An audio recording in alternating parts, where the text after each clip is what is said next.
Olá, gente, eu sou Matheus Mota e você está ouvindo agora o Faixa Bônus, um podcast para falar sobre tudo que tem de novo na música amazonense, nortista e brasileira.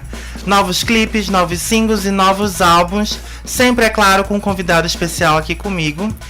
Neste episódio, eu vou entrevistar alguns nomes bastante interessantes aqui da nossa música amazonense. 2 deles já lançaram um EP, estão lançando uma série de singles. Recentemente lançaram 2 singles para um futuro álbum novo, que a gente ainda não sabe o nome e nem a data, mas a gente vai tentar descobrir isso aqui hoje. E é claro, ela também, uma artista que já tem um EP lançado, lançou recentemente um EP ao vivo e que também está se preparando para o lançamento do seu primeiro álbum de estúdio. Senhoras e senhores, eu tô aqui com Giovanna Povos e Elder Cruz, o do Chapéu de Palha. Olá, Giovanna. Olá, Elder. Olá. E eu tô aqui com ela, a cantora e compositora Karen Francis. Olá, Karen. Oi. É muito bom ter vocês aqui comigo hoje. Eu vou fazer uma primeira pergunta mais geral aqui pros 3. Vocês já são artistas da era do streaming e já percebi que vocês já estão lançando os trabalhos de vocês de uma forma que normalmente os artistas dessa era estão lidando com esse mercado, né? A Karen lançou o EP Acontecer, um EP solo dela, o primeiro EP solo dela, e depois lançou um EP ao vivo. E vocês já têm essa dinâmica de vocês já tinham um EP lançado, mas vocês já estão criando essa dinâmica de lançar singles, né? Uhum. A gente vê que vários artistas se estruturaram na era do streaming para lançar suas carreiras dessa forma. Lançando EPs, lançando singles isolados, como a Billie Eilish, que lançou uma série de EPs e depois começou a lançar singles. A própria Normani, que começou a carreira lançando um monte de singles após sair do Fifth Harmony também, para poder estabelecer um possível primeiro álbum. Eu quero perguntar de vocês, como é que vocês enxergam e como é que influencia o processo de vocês na hora de vocês produzirem um álbum de vocês? Ou vocês simplesmente vão para o estúdio fazer música e isso não acarreta na dinâmica que vocês vão fazer o corte das faixas, estruturar a tracklist do álbum? Como é que isso influencia o trabalho de vocês em estúdio? Como a publicação em streaming? Isso. Bom, acho que no nosso caso não interfere, porque desde o começo foi assim, né? Sim. Então a gente pensa em só a produção no estúdio, a gente pensa em gravar a música e montar ela da melhor maneira possível, da maneira que fique mais expressiva, que converse mais com o nosso eu daquele momento, né? E aí depois na divulgação e no upload para as plataformas de streaming, aí a gente define a estratégia depois. Eu acredito que não interfere diretamente, né, com a gravação, a produção em estúdio. O que aconteceu com a gente é que no início do Chapéu de Palha a gente lançava música por música, mas não era intencional, a gente nem tinha intenção de ser Chapéu de Palha de fato. Sim. Então a gente ia mostrando o que a gente tinha, né, tipo, por semana, pros nossos amigos, assim. Entendi. E quando a gente lançou o primeiro EP, então já eram músicas que as pessoas já estavam escutando, entendeu? Isso rapidinho, essas músicas que a gente colocava semanalmente, mensalmente, era no SoundCloud, a gente gravava no nosso telefone mesmo. Sim, sem pretensão. Depois desse primeiro EP, como a gente pensa também, o que combina, né? A gente acaba indo por esse lado. Por exemplo, quais são as músicas que combinam entre si para um possível EP, um possível álbum? E músicas que a gente gosta, mas que a gente sabe que elas sozinhas elas se bastam. Ou tipo, elas precisam de uma música que dê o contexto, entendeu? A gente vai fazendo essa dinâmica com as músicas. Percebeu que funciona para álbum e percebeu que não funciona, ou que pode funcionar Isso. sem ser... Tá. Isso. Vai, Karen, tu. Então, eu tô entrando nesse processo do single, né? Porque quando eu gravei em 2018 meu trabalho, eram músicas curtas relativamente, né? O EP, eu acho que ele tem... Esse que eu gravei agora, eu regravei, né? E fiz ao vivo. Aumentei o BPM de algumas músicas, ele deu tipo 15 minutos. Completo, assim, sabe? Então, tipo, não é uma coisa... É meio que um single estendido, entendeu? Tipo, tu escuta o single 3 vezes, entendeu? Sim. E aí, como era uma coisa muito compacta, assim, eu decidi lançar como um EP.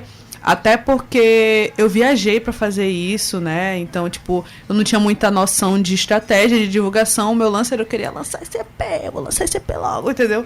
E aí eu lancei. Mas agora, pensando nessa proposta do álbum, a mesma coisa. No processo de produção, eu fui identificando músicas que sozinhas são potentes o suficiente para Se sustentar. se sustentar, exatamente. E, ao mesmo tempo, anunciar que tem algo maior vindo ali. Porque eu entendo que dentro de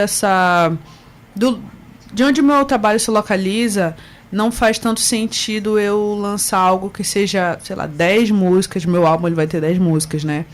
E sem fazer uma ligação antes, Sim. sabe? Então, foi isso, assim. Dentro do processo todo, eu percebi que tinham músicas potentes. Quero lançar aí 2 singles antes do álbum, né? E é isso. Eu já havia comentado isso com a Elisa e com a Nath num dos episódios anteriores, que hoje a gente tá vendo no pop nacional álbuns feitos para streaming. Tipo da Pablo Vittar, que é um álbum que a gente chama de álbum conta-gota, né? Que as faixas são tão curtinhas para gerar a intenção da pessoa de repetir aquele álbum de novo e ouvir ele várias e várias e várias vezes, gerando um número maior de players, né? E isso é intencional. Ela já declarou isso em entrevistas que era intencional. A Pablo e os produtores dela. Então, já para dar a intenção e o impacto de que eles estão pensando nesse tipo de consumo, né? Porque hoje em dia quase ninguém mais compra um CD nas lojas. Já dificilmente a gente encontra CD nas lojas, na verdade. E aí eu penso muito nisso, que isso pode estar agora interferindo a visão de alguns artistas sobre como produzir um álbum, na verdade, né? Porque também tem aquela velha ideia de que o álbum é importante para estabelecer um artista musical no mercado. Que é ali que ele vai conseguir ter o... Como é que a gente pode dizer? Grammy. Ah.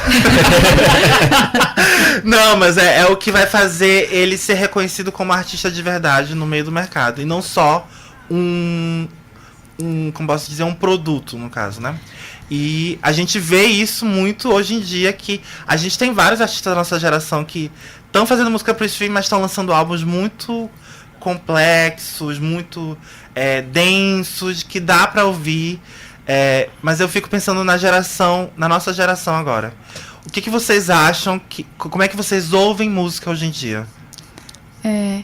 Eu achei uma percepção bem interessante, porque a gente já teve essa conversa com o Judá, que atualmente é o nosso produtor, que a gente estava conversando sobre isso, de single e álbum, e como essa dinâmica do consumo da música tem mudado, né? Uhum. E como, de certa forma, o álbum ele acaba servindo muito mais para contemplar a gente como artista do que o nosso público, assim, porque de maneira geral. Geral, Sim. bem generalizada, né?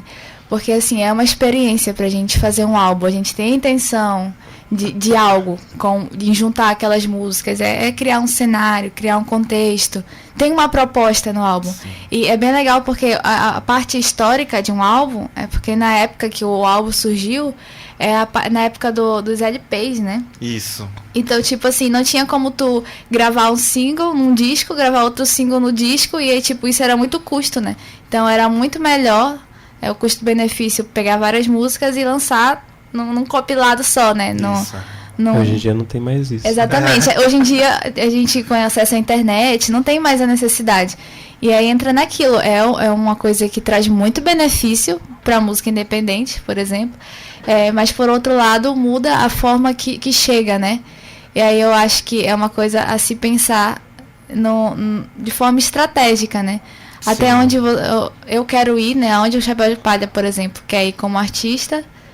E até onde a gente precisa fazer essa estratégia também para chegar nas outras pessoas, né? E é por isso também que usa-se muito hoje em dia, você pode ver Lagoon, ou até como a gente está fazendo mesmo, pegar faixas que estão contidas dentro do álbum, lançá-las como singles e fazer um pré-lançamento de um álbum com singles, que é o que está... Como se fosse a interseção, né? Que é o que está em alta hoje em dia, né?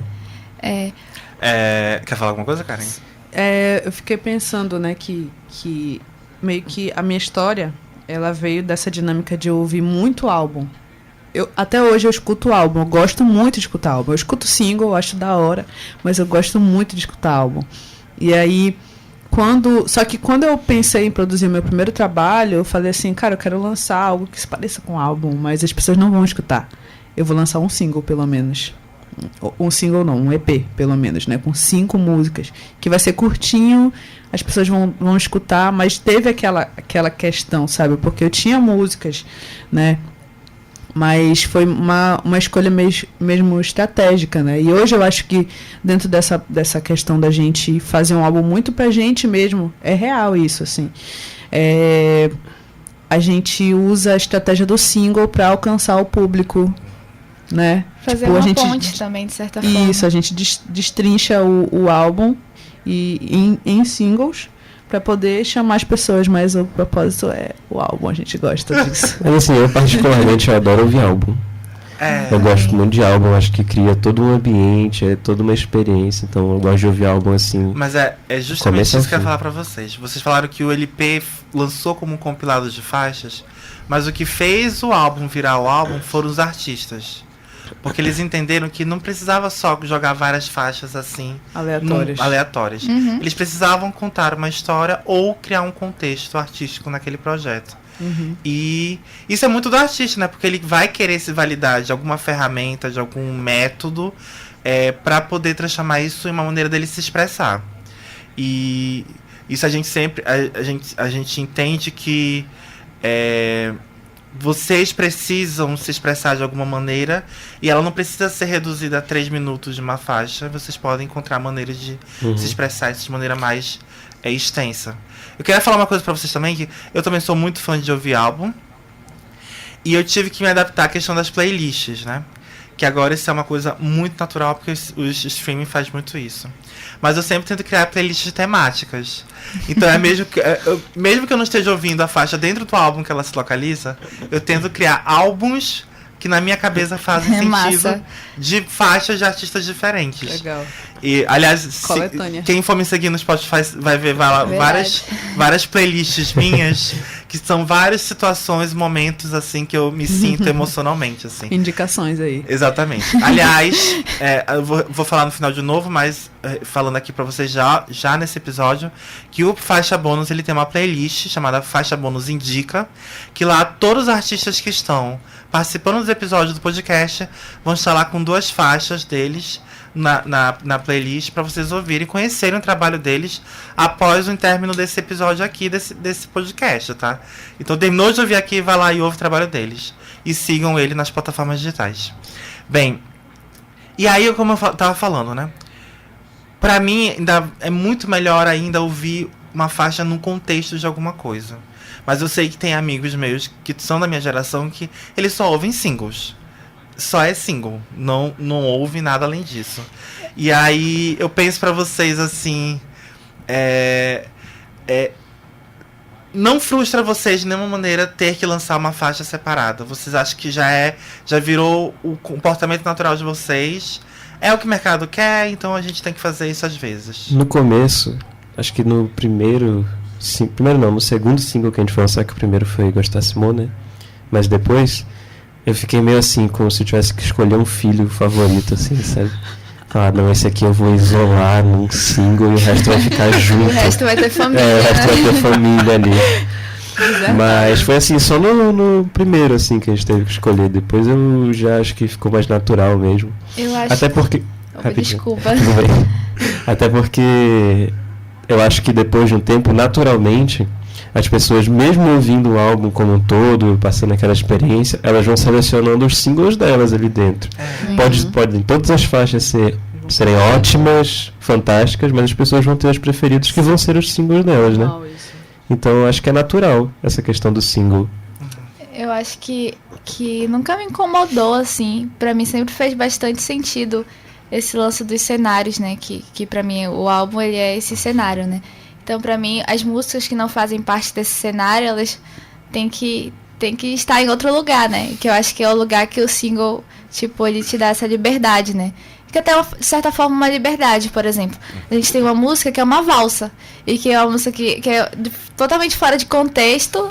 assim, do que a gente Costuma fazer, né? Então, o single, pra mim, ele dá essa liberdade de tipo, a gente vai fazer essa música que é diferente, mas que a gente... fazer um nossa feat com também. o Henrique e Juliano, sabe? A gente fazer um sertanejo aqui. A gente vai pôr num álbum nosso, porque Total. não tem contexto pra isso. eu acho que o single, ele dá essa liberdade, eu gosto. Faz sentido pra mim. Eu acho que é um espaço que faz muito sentido, assim, de liberdade, sabe? Mesmo artística. E tu, Karen? Eu também acho, não me incomodo nem um pouco, assim, apesar de ser do álbum, né? Principalmente quando aquele single, aí sim, faz sentido com uma coisa que é maior, né? Eu acho que os singles, eles têm, às vezes, motivações específicas, né? Às vezes tem uma coisa que está acontecendo numa conjuntura e aí você lança e aquilo faz super sentido para todo mundo. E não faz sentido dentro de um álbum. As pessoas vão ouvir e nem vão catar a mensagem, entendeu? E eu acho que é tranquilo isso, assim, o lance do single. Eu acho que é uma estratégia importante e é isso. Bem, queria falar agora sobre o que vocês estão produzindo agora, né? Os dois estão preparando, os três, na verdade, estão se preparando para lançar seus primeiros álbuns, de fato, contar suas primeiras narrativas. Eu conversei com a Luli nos episódios anteriores e ela falou pra mim que ela teve uma experiência, né, de que as faixas dela são em contextos completamente diferentes e ela deu o nome do álbum dela de Sinuose, porque justamente as faixas elas têm estilos diferentes e se perpassam meios diferentes e ela teve que encontrar um jeito de encaixar elas numa obra só. E surpreendentemente fez sentido. Muito. Porque Pra isso mim é a faz coisa muito mais sentido o álbum difícil. dela. Pra mim fez muito sentido. O álbum dela faz sentido do começo ao fim. Isso é uma coisa que eu falo sempre, o próprio Judá já ouviu falar disso da minha boca várias vezes, de que não é todo artista que sabe montar uma playlist, uma tracklist de um álbum. Porque requer muita sensibilidade. E até sim. requer maturidade pro artista entender o que ele tem ali e construir uma obra daquilo. E o que deve entrar e o que não deve O entrar que não também. deve entrar. Às vezes... E até o tamanho da faixa que tá entrando ainda tem que ter essa sensibilidade de até onde ela pode ir, até onde ela tem que estar lá naquele projeto, entendeu? Mas aí eu quero perguntar de vocês, como é que vocês estão estruturando? Eu conversei também com a Gabi Farias, pra quem não conhece, conheçam ela, que já tem um EP e vai lançar seu primeiro álbum agora também, em outubro. A Gabi também contou muito disso também em outra oportunidade, na época do GTV, do Faixa Bônus, de que ela tá nesse processo de pensar o que entra, o que não entra e como vai entrar no álbum. E eu quero perguntar de vocês, como é que tá isso estruturado na cabeça de vocês, ou se vocês já estruturaram isso na cabeça de vocês, esse processo elementar de produzir um álbum, no caso, né? Tá pronto já. Já tá pronto, já? Mas me pronto, fala como é que foi isso. Não, vou falar, mas é isso, tá montadinho já. Eu acho que foi muito natural. A gente já sabia quais músicas, porque, vamos lá, contar aqui um pouquinho da história de como foi essa nossa história em estúdio.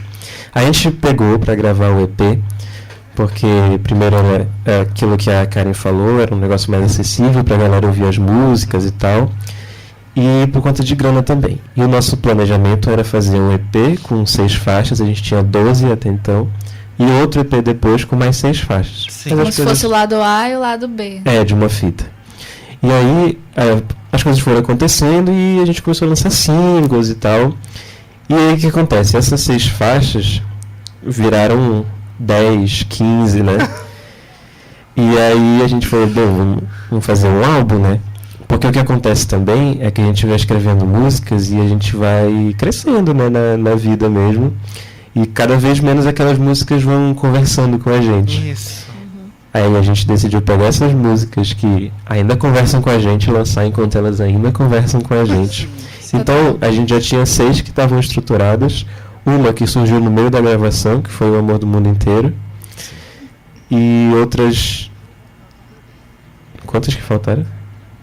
E as outras 3 que surgiram no meio do caminho, que a gente tinha já falado, não, essa aqui entra no outro EP. Então, meio que foi natural, né? A gente... E conforme a gente foi montando, a estrutura das músicas foi tudo fazendo muito sentido. Foi criando aquele contexto que a gente falou, aquela história foi sendo contada. Narrativa. Essa narrativa. E acho que isso acontece muito com o Chapéu de Palha, assim. A gente vai fazendo, vai sentindo, e quando a gente vê, tem um negócio super bem estruturado e montado, pautado simplesmente na nossa sensibilidade. Quando a gente começou a gravar, a gente fez uma montagem, né? Tipo, qual música seria a primeira e tal. E aí, até pra começar a gravar e ter uma guia, né? E aí, tipo, a primeira música que a gente gravou, agora uma das últimas na estratégia, assim, né, do álbum. Narrativo. Então, o que foi acontecendo também é que a gente foi sentindo onde as músicas queriam estar dentro do álbum, né? A gente, assim, vou tentar não dar tanto spoiler, né, Elder, segura. Mas porque a gente... Pode dar spoiler. A gente, tipo... Esse lance do natural foi porque a gente chegou com as músicas, né? A gente montou um home studio ali no escritório dos pais do Elder, com o Judá. E a gente ficou, tipo... A gente não tinha a ideia do que seria, do que a gente queria como proposta para quem fosse ouvir. A gente tinha as músicas, mas tipo, qual o objetivo delas? Qual o objetivo do álbum? Onde a gente quer guiar as pessoas, né? E aí, conforme a gente foi, tipo, criando o instrumental das músicas, cantando as músicas, a gente percebeu que as músicas todas estavam conversando. E que elas ai, meu Deus, elas se juntam realmente para um contexto só. Sim. A gente, né, futuramente vai explorar mais isso, né? Mas foi muito bonito porque a gente conseguiu pensar nesse sentido de criar um cenário e de criar uma ideia para quem escutar o álbum, assim, seguindo as faixas, né? E é até pra gente também, do que a gente é como artista. Sim. Tipo, qual... Eu acho que esse álbum, ele conversa bastante com...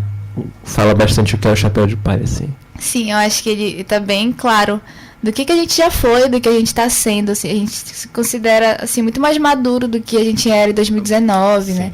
E a normal. musicalmente, como pessoas, assim, a gente tem uma faixa que a gente escreveu juntos, assim, então, é totalmente diferente, mas ainda é Chapéu de Palha, né? Sim, sim. E tu, Karen, como é que tá esse processo agora? Eita, então, gente, tá uma loucura, porque eu desde 2018 pra cá foi uma jornada aí, né? Boto fé. Então, eu passei por um processo de entender de fato como que eu queria transmitir o que eu gosto de fazer, e aí tudo se encaixou dentro de dois estilos que eu gosto pra caramba. Eu já falei dele várias vezes, as pessoas estão cansadas de ouvir. Mas é o RB e é o Afrobeat, assim, barra Afropop, que me cativou pra caramba. E como fazer isso se conectar?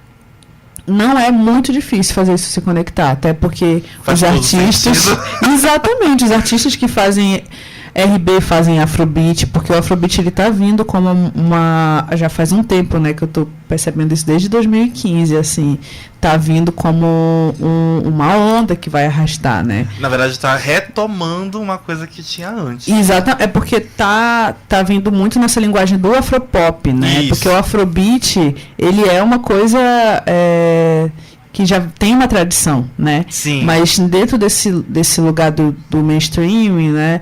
E do pop, ele tá ganhando esse espaço aí, né? Percebo muita gente fazendo isso. E era uma coisa que eu gostava pra caramba e gosto muito.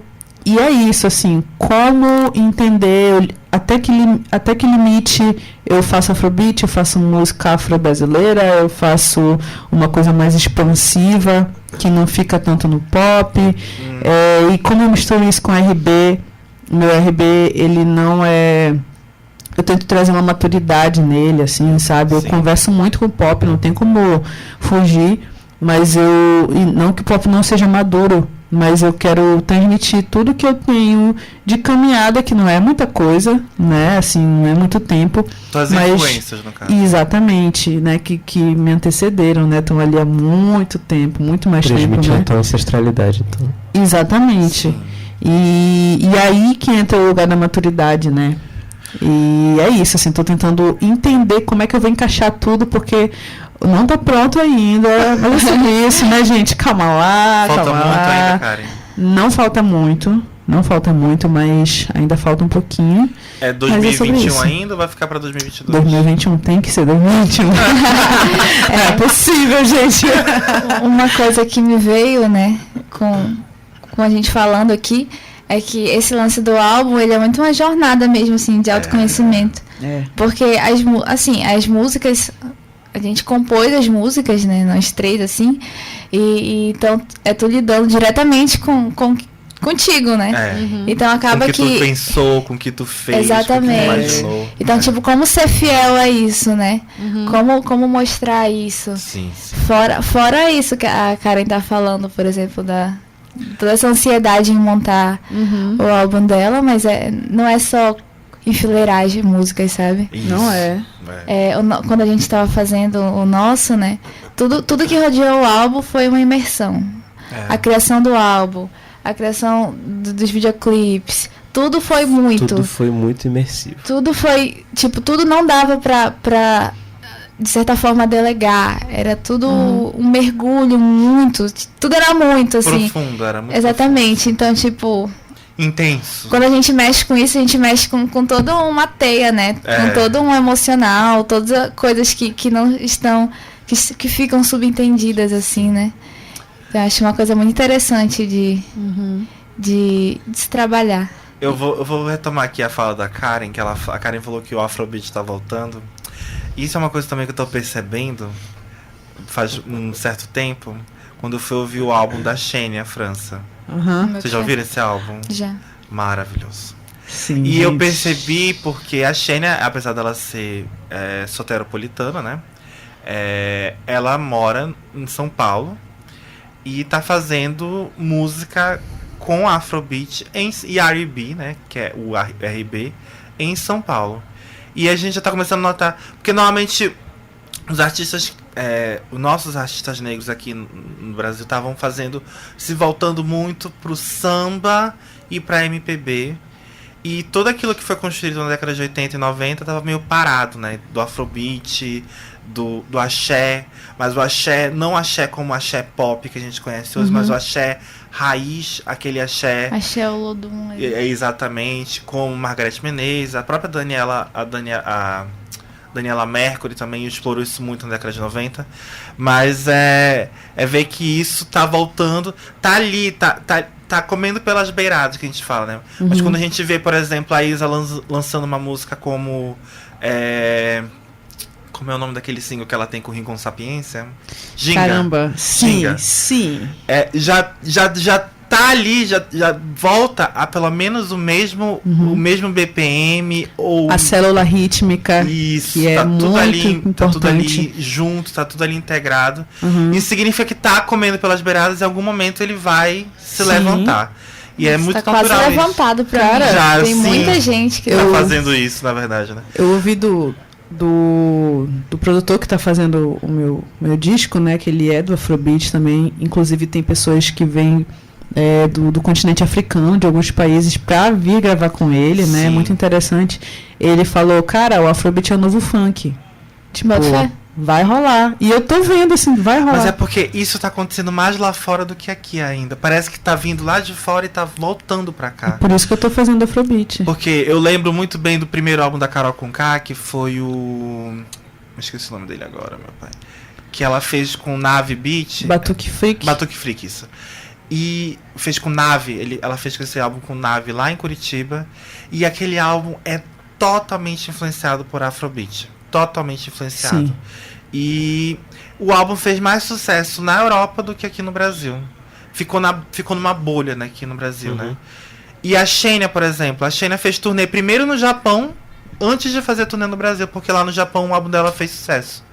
Então é muito curioso que às vezes esse processo migratório, né, que tem. O Afrobeat fez mais sucesso no exterior, tanto que a Daniela Mercury, quando ela lançou o Feijão com Arroz, o álbum fez um impacto enorme, vendeu horrores na França, vendeu em Portugal, vendeu na Espanha, e aí isso aqui com ele em alta aqui no Brasil, né? Só que agora ele tá... desceu, teve aquela queda, né? Teve aquele... Ficou no limbo e agora tá voltando pra nossa música contemporânea, né? No caso, Isso. né?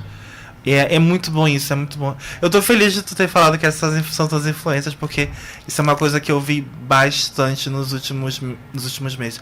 Eu tava ouvindo uma coisa que fazia tanto tempo que eu não ouvia, que é Fat Family. Ai, Já pararam pra ouvir super. Fat Family? Com Não. certeza, tá no meu repertório estourando assim. Eu comentei isso com a Gabi Farias, a Gabi, Matheus, nossa, como assim tu tá ouvindo Fat Family? Eu falei, me deu vontade de ouvir Fat Family, porque é aquele R&B bem raiz, sabe? 2000 ali. E é puro estourando vocal, 2000. é puro vocal e beat. É puro vocal e beat, é uma delícia, assim, eu adoro. Mas eu quero, agora falando dessa questão de influências, o que vocês estão ouvindo e o que vocês estavam ouvindo durante esse processo do álbum? Nossa, muita coisa. Hoje em dia eu tô viciada em Marina Sena. Totalmente, nossa, Marina Sena, muito cara. bom. Eu sorrio falando dela. Ela, nossa, é engraçado porque vocês estão falando do Afrobeat, mas eu percebo que até um pouco do brega tem voltado, uma coisa Sim. assim, tipo com a Duda Beat, assim, a Marina Sena, acho que ela tem uma influência também. Ela me lembra muito a Marisa Monte, eu não sei, eu sinto que tem alguma coisa renascendo. Brega lembra Marisa Monte. Não, mas- ela me lembra. Ela a Marina parece. Sena. Ela parece. Ela parece a aparência. fisionomia Tem gente que dela. fala que ela parece com a Gal, enfim. Ela tem essa... Ela tem uma coisa, eu sinto que é uma coisa nova que tá surgindo, assim, com as mulheres, sabe? Esse lance Sim. da sensualidade, de falar dos sentimentos de uma forma, assim, um pouco mais... um pouco mais, tipo... sem tanta seriedade, sabe? Sim, sim. Eu gosto. Eu gosto. Isso eu tô falando de sensualidade sem falar tanta seriedade, sem ter tanta seriedade, eu só me lembro da Letrux. É, Total. A Letrux, exatamente. a Letrux é literalmente sei lá, uma figura, assim, uma entidade A Letrux em um é espaço paralelo, assim, na música brasileira, porque Amor pro outro mundo. é exatamente um amor pro outro mundo. Isso aí, hein? Porque ela realmente tá num lugar assim que acho que ninguém tá ali no lugar dela, entendeu? Ela tá fazendo a vibe dela ali. E é muito divertido, é muito divertido. Adoro artistas que se divertem com o que eles estão produzindo, Nice. entendeu? Mas então, ela tá ouvindo Marina Sena e tu, Elda, o que tu tá ouvindo? Eu não tenho tipo compromisso assim de ouvir nada, sabe? Tipo, eu tô ouvindo os Gilsons, tô ouvindo, sei lá. Eu só ouço coisas. Às vezes eu tô ouvindo só um batuque, às vezes eu tô ouvindo uma música instrumental clássica. Sim. Mas assim, artistas que me vêm à cabeça, bem aleatórios assim. Zé Vaqueiro. Gilsons. Nossa. Ana Vitória, vira e mexe, eu ouço Mas eu pensei que vocês deviam ouvir isso todo o tempo. recente lá. O pior, eu não sei se é uma coisa que acontece, mas acontece muito com a gente, né? A gente acaba não escutando tanto música, assim. Eu não sei se é porque a gente tá em contato, sempre criando nossas próprias Sim. músicas. Assim, aí eu senti uma época em que a gente tava, assim, meio criando tanto que a gente nem escutava tanto. Mas eu sempre falo isso pro pessoal. Gente, querem trabalhar com cinema? Vejam filmes. Querem Sim. trabalhar com música? Ouçam música. Porque até pra criar o referencial de vocês, né? Total. Porque senão vocês ficam no limbo, né? Vocês ficam perdidos no meio do nada, tentando Sim. encontrar alguma coisa. Sim, isso é verdade. Mas assim, eu tenho ouvido mais artistas um pouco menores, assim, os artistas Sim. que a gente tem conversado mais, que são de fora agora, que a gente tem crescido um pouco. Ah, sim. A Joyce, a Lani, por exemplo. Florais da Terra Quente. Florais da Terra Nossa, Quente. é isso, Florais. Florais. Eles influenciaram eles são- totalmente nosso álbum, pelo menos pra mim, né? Influenciaram o nosso álbum. Assim, eles são incríveis. Eu Eles fiquei são- eles super são amiga tudo. deles. Sim, eles Eu são vou dar uma Eles são do procurada. Piauí. Eu vou dar uma procurada. Florais, que mais que eu tenho ouvido? O que mais que eu tenho olhando pra mim? O Brian Bear, ouço um pouco também. Esse eu não conheço. Santa Vou Catarina, procurar, acho. vou procurar. É porque eu acho bem legal isso da música. Eu acho que a gente acaba pegando as referências de uma forma não tão Direta, assim. direta. Direto. E eu também. Depois eu falo as minhas referências agora, mas eu vou pegar com a Karen agora. Quais são o que tu tá ouvindo ultimamente, Karen? Cara, é muito doido, porque eu vejo, assim, tem várias pessoas que escutam mais músicas brasileiras, eu escuto pra caramba também. Sim. Mas dentro do meu trabalho, infelizmente, hoje eu não consigo ter referências muito claras aqui, Sim. sabe? Justamente por conta dessa questão que a gente falou do Afrobeat e tal, mas uma pessoa que contempla muito isso é a Lued, assim. Ela Eu sou muito fã da Lued Luna. Lued, por favor. Entendeu? Se você Olha eu estiver escutando aqui. Eu vou mandar esse podcast pra ti. A minutagem. Eu sou muito fã dela. Muito fã. E eu sou fã de uma galera... Cara, eu escuto muita gente do continente africano. Da Nigéria, da Angola... de Cabo Verde, São Tomé e Príncipe. Eu escuto Scalema, que é uma dupla também. Escuto Rotimi, que é um cara, se eu não me engano, é da Nigéria, ele faz afropop. Tô muito ligada assim, nos artistas nigerianos. E, se tratando de RB, assim, eu tô num processo que, como eu tô escrevendo bastante, né? Porque eu gosto muito de compor, inclusive pensando para outras pessoas também. Inclusive... qualquer coisa aí. Já me lançando aqui. Ao vivo. Eu estou estudando playlists, então eu escuto playlists de RB brasileiras. Eu escuto muito RB americano, é isso. Tem pessoas que já conseguiram transcender, né? Saíram desse só do americano, foram pro latino e tal. Ainda tô lá, ainda tô no americano. Um pouquinho, né? Escuto pra caramba, gente. Kiana Ledé. Ela May, Her, eu sou muito fã da Her. É mais difícil eu chegar e passar esse contato pra ela, né? Mas é isso que eu escuto. É isso. Mayra Andrade também não pode faltar. Ah, tá. Só um artista que eu quero citar que eu esqueci aqui, que é o Iveson. Que também é eu do lembrei Nordeste. de um também. Que é o Birim Trio. É muito Eu já ouvi incrível falar, os falar. vocais, as músicas. E tem esse lance também do batuque, né? Dessa coisa assim da percussão. Muito eu foda. adoro percussão brasileira, Também. gente. É tudo. Eu sou meio louco por percussão. Eu falei, uma vez eu comentei com o Judá bem assim que. Não, comentei com a Gabi.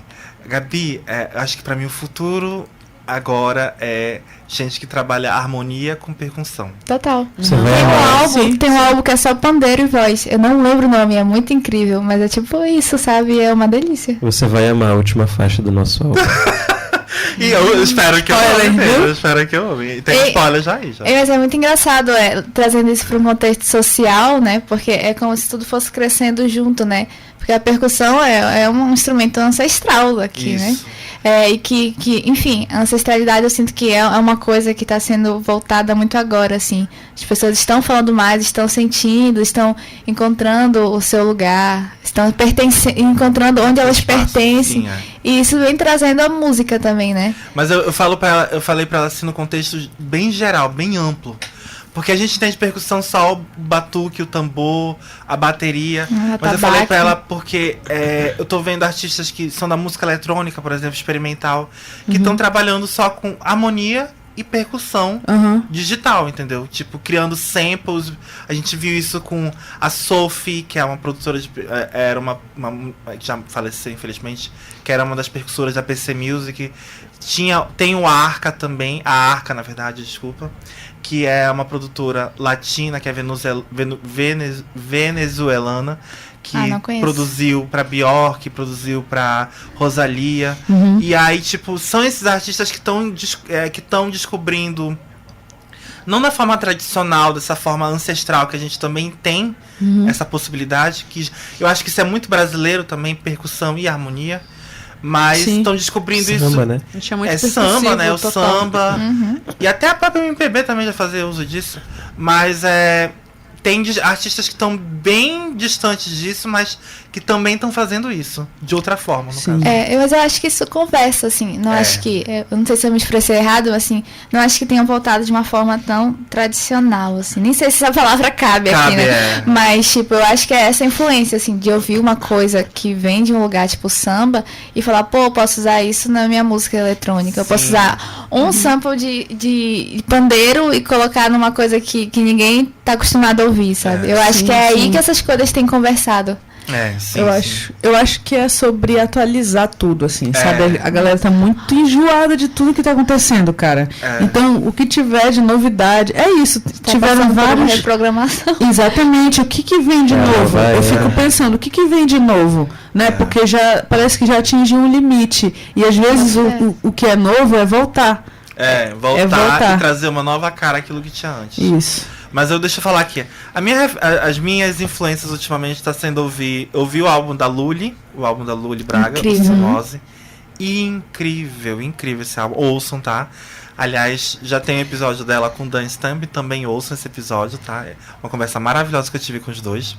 Mas E aí eu fui ouvir o álbum dela e eu fiquei chocado, já tinha comentado no episódio, já com ela também, com a lista de feats que ela colocou naquele álbum. Porque eram dos mais óbvios até os mais inacreditáveis e surpreendentes. Porque quando tu olha na tracklist, a primeira coisa que tu vê é Thier lá. Total. Aí tu vê a Thier e tu fala, nossa, é um nome muito óbvio pra fazer feat, né? Porque é um nome consolidado no mercado. E aí eu fui encontrar lá, eu encontrei a Flaira Ferro. Não sei se vocês conhecem a Flaira Ferro, é uma cantora e compositora lá de Recife, Pernambuco. E aí eu conheci a Flaira também pelo acaso, né? Eu tinha comentado isso com ela. Eu tinha feito um clipe pra Gabi, o clipe foi pra uma mostra audiovisual lá no Rio de Janeiro. E aí um dos concorrentes da mostra era o clipe da Flaira, um clipe chamado Revolver. E aí eu fui ouvir aquela música e fiquei extasiado, era um frevo maravilhoso, gente, incrível. Nossa. E aí essa música ficou na minha cabeça, isso daí em 2019, tá, gente? 2020. Ficou na minha cabeça por vários tempos. Eu ouvi o álbum dela, Virada no Jirai, que também é muito bom, tá, gente? E aí eu vi o nome dela lá e eu falei assim, o que essa mulher tá fazendo aqui? Eu vi assim, aí eu percebi, aí na conversa, claro, que eu tive com a Lully, eu percebi que a Lully também tá desse mesmo jeitinho que vocês. Ela tá nesse processo de descobrir música por maneiras que não são tão diretas, são maneiras muito indiretas, que te alcançam, né? E aí tá, depois eu voltei a ouvir o álbum do Virada no Jirai, que eu tinha ouvido ano passado muito, né? E aí eu fui ver as músicas da Iê. Me esqueci o nome dela, Larissa Conforto, né? Larissa Conforto. Gente, eu descobri um single dela, que esse single tô ouvindo assim em looping. Que é um looping, por quê? Porque é uma música que é basicamente um álbum. Que é O Mito e a Caverna, que ela fez com um rapper. Muito boa essa música. E é uma música toda em spoken word, né? Em letra falada, não cantada, né? E tipo, é de uma potência tão grande que eu falei assim, a Lully tava realmente inspirada com esses feats. Eu acho que eu conheço essa artista. Porque tudo que é desse lance da palavra falada. Eu tava escutando o álbum que é inteiro em palavra falada. Sim. Mas eu não lembro o nome. Não é um álbum, ela não lançou álbum ainda, infelizmente, ela não tem um álbum ainda. Então é outra singles. pessoa. E ela lançou essa música, eu fiquei impactada, assim, eu falei, a Lully, ela tá bem antenada, essa moça, tá bem antenada. Porque ela conseguiu construir um álbum que tem muitos featurings, o que é uma coisa um pouco fora do comum para artistas que estão começando a carreira, né? Mas ela escolheu as pessoas certas para construir aquele trabalho. E pensou de uma maneira muito fora do convencional. Aí eu penso assim para vocês, vocês estão pensando featurings para os álbuns de vocês? E se vocês não estão pensando, com quem vocês fariam featuring? Se vocês tivessem oportunidade no álbum de vocês. Quem vocês acham que conversa com o som que vocês estão fazendo no álbum de vocês? Bom, como sempre, Florais da Terra Quente. É o nosso xodó. Eles são muito bons. Eles são 10 pessoas na banda, ou são 8. Aí tem tipo 15 cantores, 5 cantores, tipo, todo mundo compõe, é uma mistura muito doida, assim, é lindo, tem flauta transversal, violino, jogo de vozes, é uma delícia. Eu acho que eles conversam bastante. Eles fariam feat com Florais, né, além do Florais, acho que com Gilsons, seria bem bacana. Pô, pensou grande, hein? Tem que pensar aqui mesmo. Mas ele tá conversando com esse álbum de vocês? Com algumas faixas. Algumas faixas, eu acredito. Com algumas faixas. Que a gente pegou uma percussão assim mais... Esse álbum, né, ele não vai ter feat. A gente optou por deixar ele só... Até porque a gente gravou ele numa lapada, assim. Sim. Foi 10 dias, cada dia uma música. Então não tinha nem tempo, assim, da gente segurar ou pensar em toda a dinâmica, né? De como seria, com quem seria. Relação. Exatamente. Mas a gente tinha até pensado, lembra? Pois é, mas eu acho que esse lance da relação, né? Não dá só pra pegar e fazer assim, vamos fazer um feat. A gente tem isso, assim, a gente gosta de se relacionar musicalmente com as pessoas. E aí conversando, sabe, trocando um flash, vai indo. E é tipo, pô, vamos cantar junto? A gente gosta desse jeito de se relacionar. Aí, enfim, a gente gravou, tava ainda no meio da pandemia, assim, da quarentena. Então, como é que faz? Mas vocês têm featuring gravado com alguém? A gente tem com a Beatriz, né? Procópio. Tem o Gostassimô lá com a Bia Procópio. Mas já saiu, já? Já foi em 2020. Né? Mas 2019. Foi 2020. A gente 2020. gravou no início do ano, lançou em março. Maio. E tu, Karen? Então... O meu álbum ele vai ter 3 feats. Já tem 3 feats. Pode revelar algum nome Acho ou não? que não. Acho que não. Mistério. Mas assim, eu posso falar sobre eles, né? São pessoas, meninas do rap, né? Que conversam muito. Também, já tá aqui falando. Ai, gente, eu já filtrei aqui. Dá uma olhada lá no meu Instagram. Não vou nem falar de onde então, né? Mas não necessariamente vão estar fazendo rap. Vai ter rap.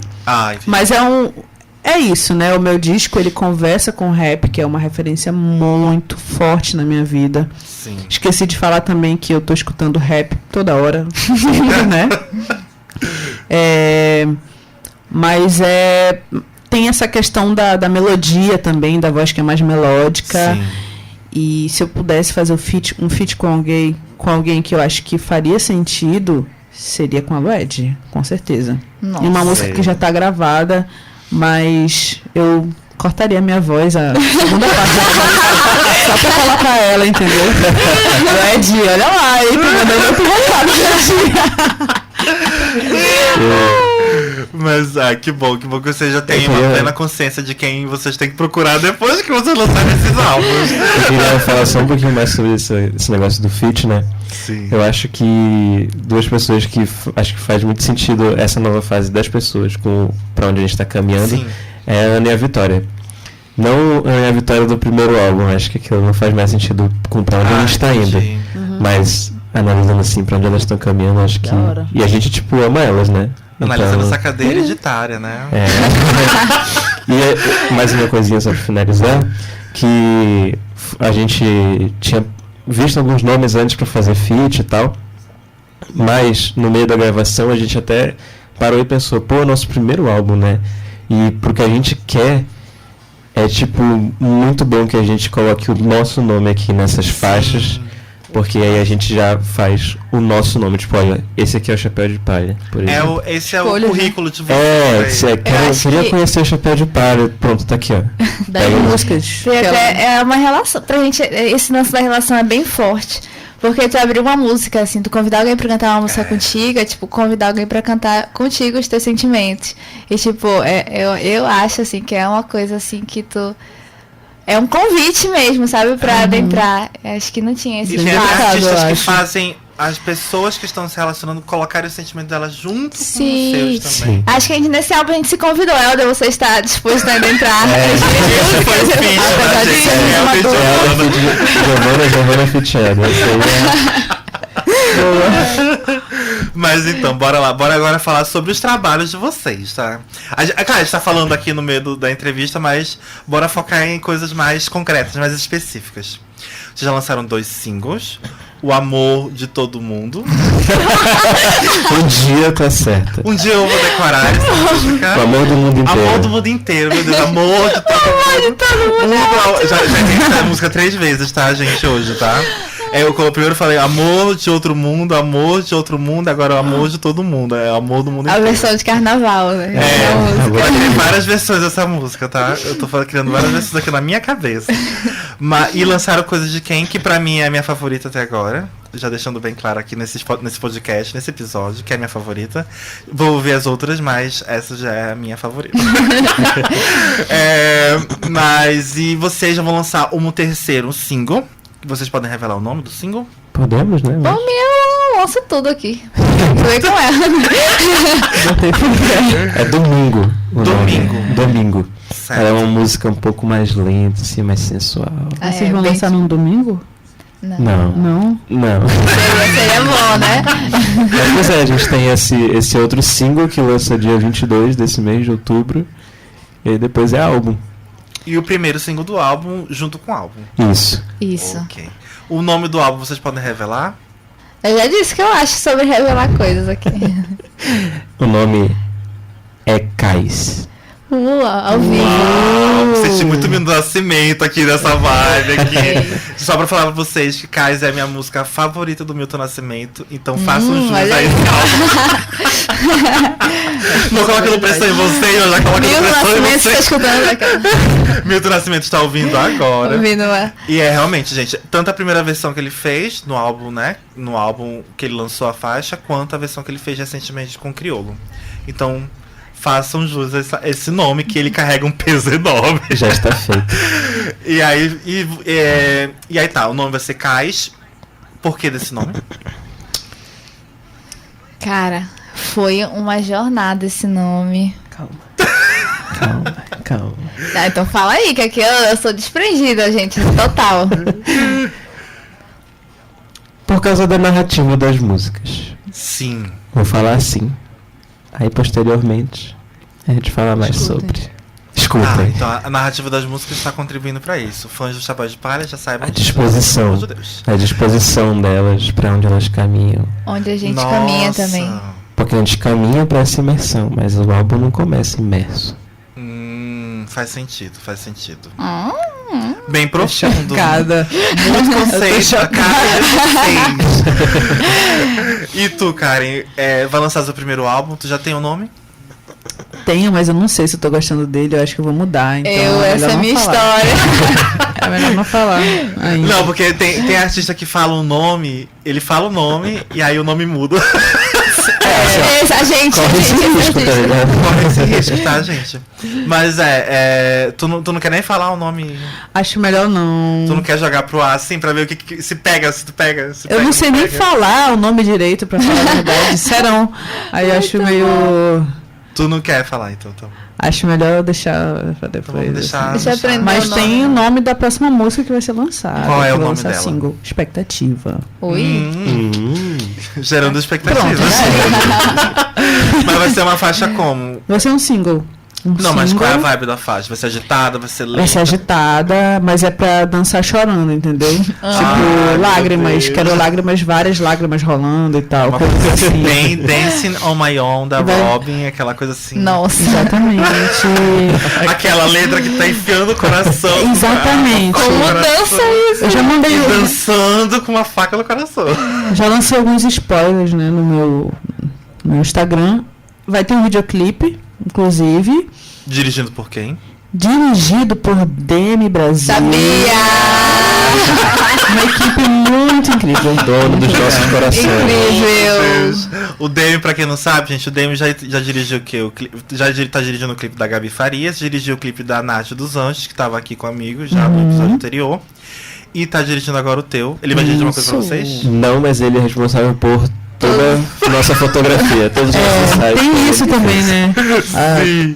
O Robert Coelho vai fazer a direção de fotografia, a Lúnia vai fazer a direção de arte. Pra quem não Sério? sabe, Robert Ah, Coelho também foi diretor de fotografia dos clipes da Elisa Da Maia. Elisa, exatamente. E o que vocês já sei que vocês fazem imersão com o Dan e com o Ramon.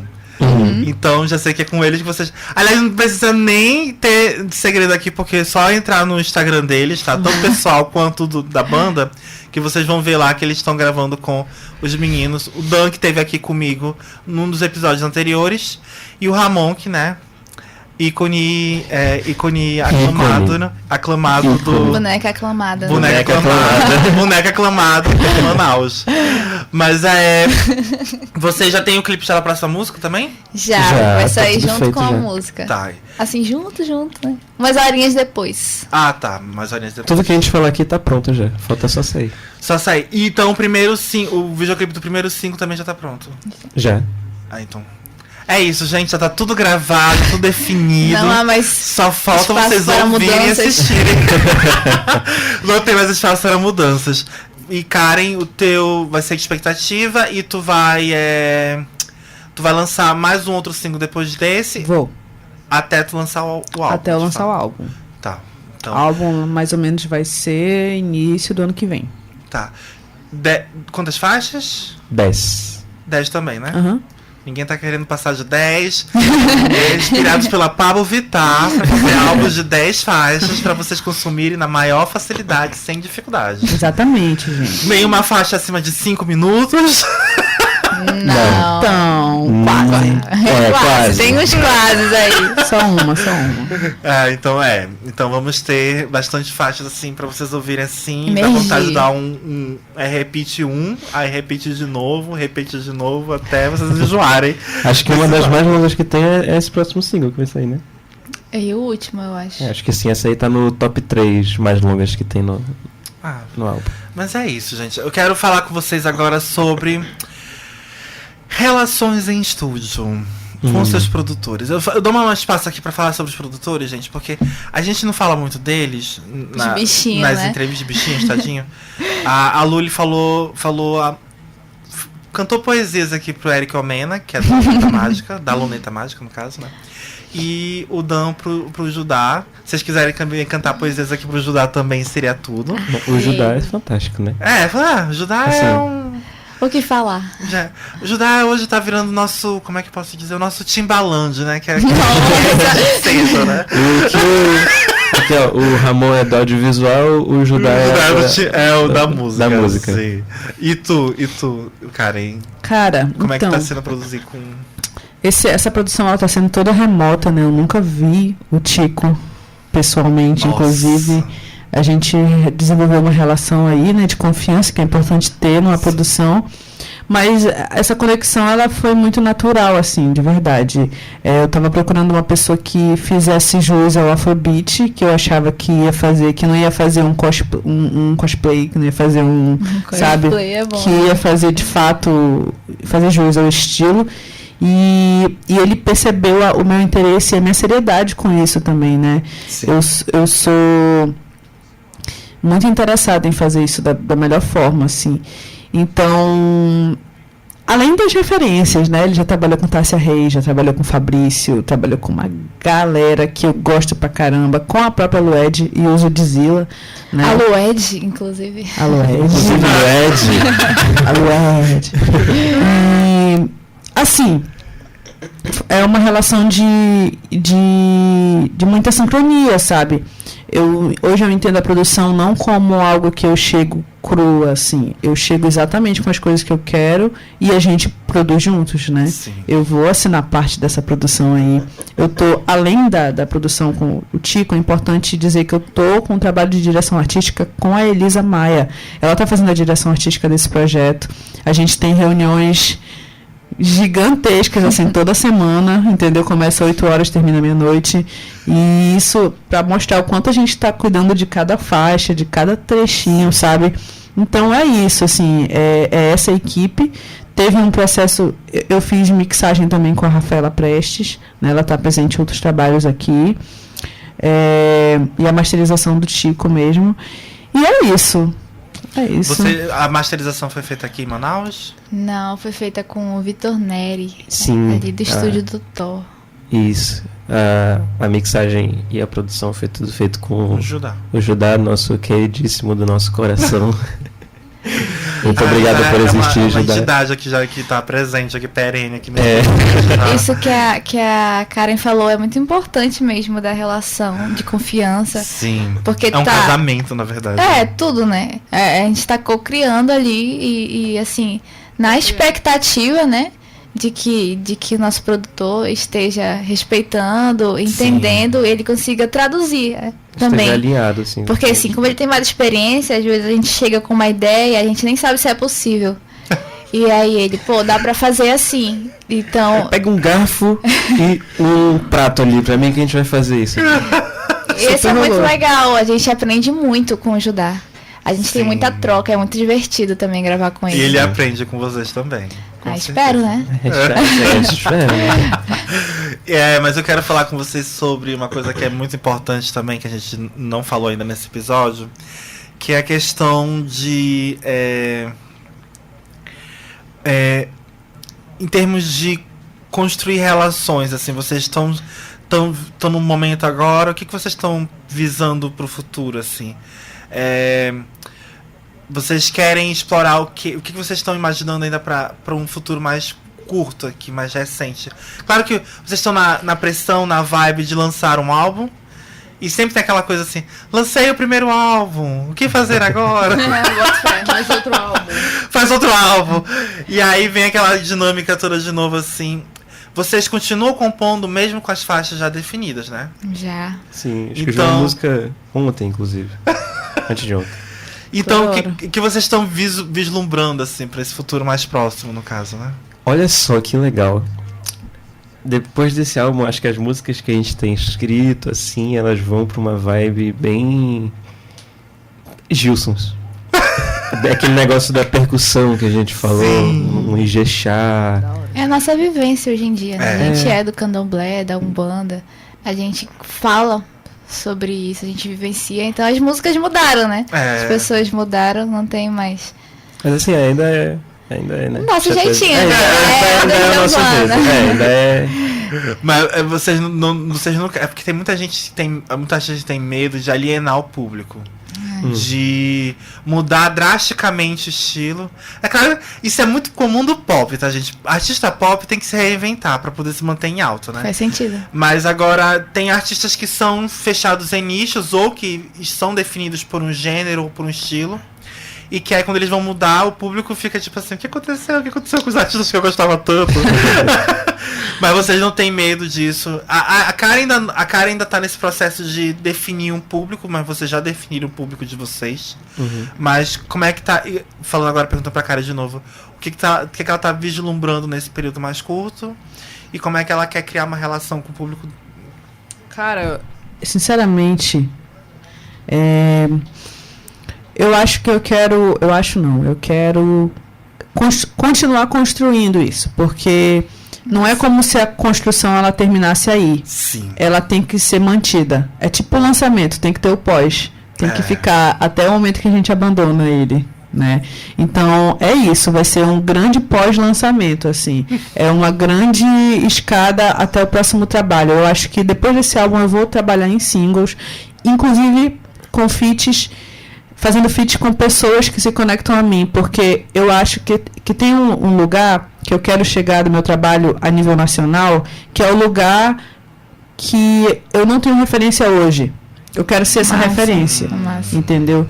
Então, trabalhando, apontando para esse caminho. Sim, Eu não quero ser aquilo, eu quero ser a Karen. É tipo isso. Bem tipo maduro, isso. bem ousado também. Isso é uma coisa que às vezes a gente esquece um pouco, né? Que a gente não tem que ser os outros, tem que ser a gente. E ganhar os outros com o que a gente é. E as pessoas têm que, é claro, né, entender o que a gente é, né? Tentar entender o que a gente é. Mas então, bora lá. Essa entrevista, esse episódio está acabando já. Vocês querem deixar alguma palavra palavras finais, umas considerações finais? Todo mundo olhando pra mim aqui. Eu tô fazendo isso daí. Respondi aí primeiro. Não, quero falar só uma coisinha sobre essa última pergunta anterior, só pra deixar claro que essas coisas são coisas que a gente tá compondo agora, né? Sim.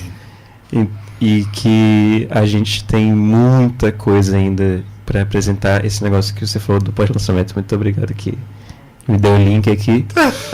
Tem muita coisa ainda para vir sobre essa nova fase que se apresenta com o álbum. Sim. E aí isso são pensamentos mais pro futuro, talvez. Novos caminhos, tá? Isso, que vão abrir. Vão se abrir para vocês, né? E considerações finais? Muito obrigado pelo convite. A gente estava até numa live um dia desse lá no nosso Instagram. A gente falou, pô, bora fazer um podcast. Total, porque né? eu adoro ouvir podcast, participar de você é fantástico pra mim. Se quiser me chamar sempre, eu venho sempre aqui, eu fico aí de colocutor aí, te ajudando, entendeu? Já fez o dele aí, né? Já fez o caminho dele aqui pra trabalhar na crítica, gente. E tu, cara, quer falar alguma coisa? Cara, eu também queria agradecer. Fiquei muito feliz com o convite. Eu acho muito legal o podcast porque tu não fica tenso ali, né, com a câmera e Total, tal. né? E é uma conversa, cara. E eu fiquei tão feliz que é com vocês. De verdade, eu gosto muito de Chapéu de Palha. E não só da dupla, mas das pessoas, né? A gente já teve a oportunidade de participar de um projeto juntos. E foi bem legal, assim. Eu e a Karen fizemos nosso próprio podcast, né, avó? A gente fez. 3 horas viradas conversando. 3 horas? Foi 3 horas. É isso. Olha, o podcast de 1 hora tá fraquinho, né? Porque a gente conversou pra caramba.